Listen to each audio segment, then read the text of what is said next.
Corsair K60 RGB Pro Low Profile. To klawiatura, która zaciekawiła mnie podczas gorącego strzału w pewnym sklepie. Od razu postanowiłem ją sprawdzić ze względu na switche Cherry MX Speed Low Profile, z którymi nie miałem wcześniej do czynienia, a byłem ich dosyć ciekaw. Corsair K60 Low Profile to klawiatura, której cena bazowa jest w okolicach 550 zł. Cena takich klawiatur jest zazwyczaj wygórowana przeważnie przez same switche, bo Cherry MX lubi się cenić.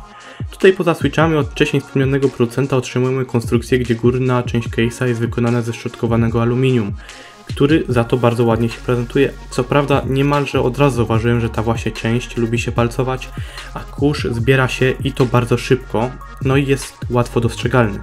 Przechodząc na spód, aby zachować kontynuację omówienia case'a, znajdziemy tam 4 stopki antypoślizgowe oraz jedną większą, czyli łącznie 5, które są po prostu ok.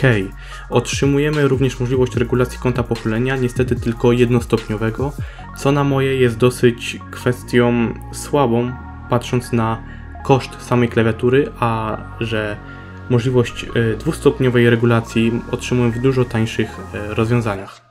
Kabel wychodzi z przodu klawiatury, więc nie otrzymujemy możliwości jego poprowadzenia. Nie jest on w oblocie i krótko mówiąc od razu widać, że psuje elegancję całego zestawu. Tragiczny w układaniu nie jest, ale nie jest to istotna kwestia tak jak w przypadku myszek. Mnie bardziej boli fakt jego wyglądu, gdzie case mamy wykonany ze szczotkowanego aluminium, który bardzo ładnie się prezentuje, takiego dopieszczonego, a tutaj mamy kabel w gumie, jak w najtańszej klawiaturze, no i naprawdę źle to wygląda. Nie zabrakło tutaj takich podstaw jak anti-ghosting oraz anti-rollover. Otrzymujemy także możliwość blokady przycisku Windows, skróty multimedialne oraz diody, które informują nas o włączeniu caps locka, blokady klawisza Windows czy chociażby sekcji numerycznej. Nakładki są wykonane z ABS-u i również tak jak aluminium są podatne na palcowanie. Niby wpasowują się w formę klawiatury, są również wklęsłe do środka i tym samym cała konstrukcja kojarzy mi się z czymś przystosowanym do biura. Zarazem jednak mamy tutaj sporo aspektów gamingowych. Między innymi jest to podświetlenie. Jest jednym z największych plusów tej klawiatury. Grzechem byłoby o tym nie wspomnieć, a w końcu to recenzja i powinienem mówić każdy aspekt, ten pozytywny i negatywny. Jak to Corsair mamy tutaj sporo trybów, podświetlenie wygląda zacnie w dzień i w nocy. Zapraszam do prezentacji trybów.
Stop, gotta eat, stepping on my feet, spread love, make it sweet, you cats don't know.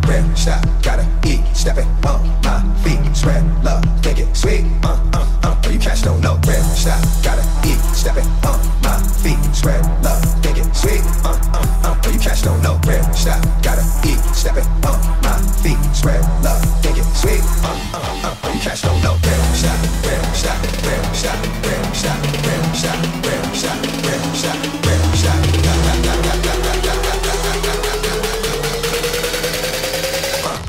You cats don't know.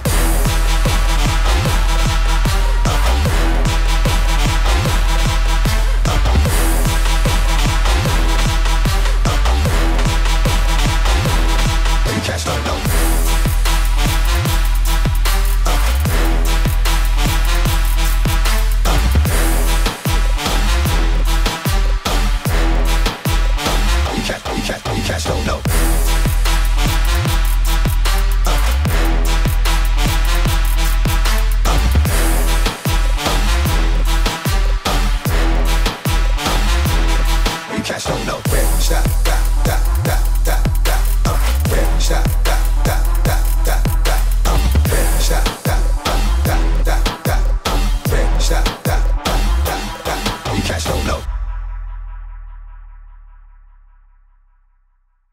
Mocną stroną klawiatury jest przede wszystkim aplikacja, która jest dostarczana oczywiście od Corsera. I mowa tutaj oczywiście o iCUE.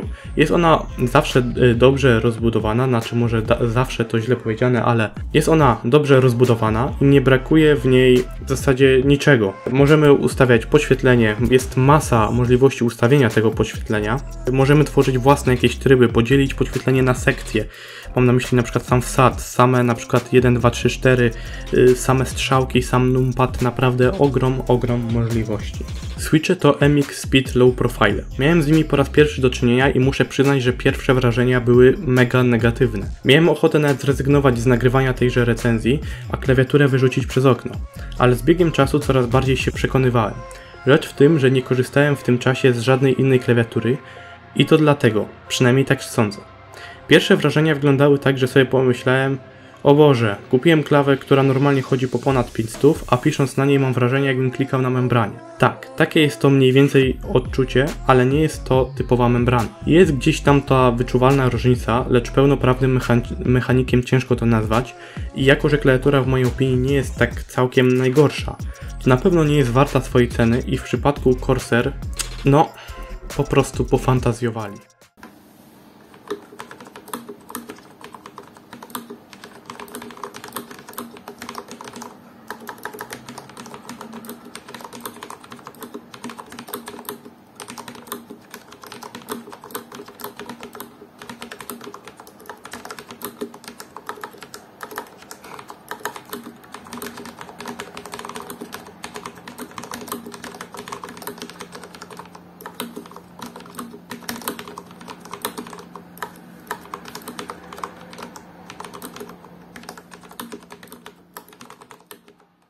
W podsumowaniu chciałbym zaznaczyć trochę faktów. Im więcej na niej piszę, tym bardziej jestem w stanie wyczuć różnicę pomiędzy typowym mechanikiem, membraną, a tą klawiaturą. Konstrukcja sama w sobie jest dosyć solidna, klawiatura nie wygina się i widać, że zastosowano tutaj całkiem dobrej jakości materiały, ale brakuje parę niedoróbek, które dopełniłyby misji w stworzeniu klawiatury idealnej. Przykładowo kabel, palcujące się nakładki, palcujące się aluminium. Osobiście zobaczyłbym tutaj inne low profile switche z lepszymi nakładkami i myślę, że wtedy byłaby to jedna z najlepszych klawiatur low profile, jakie kiedykolwiek miałem w rękach.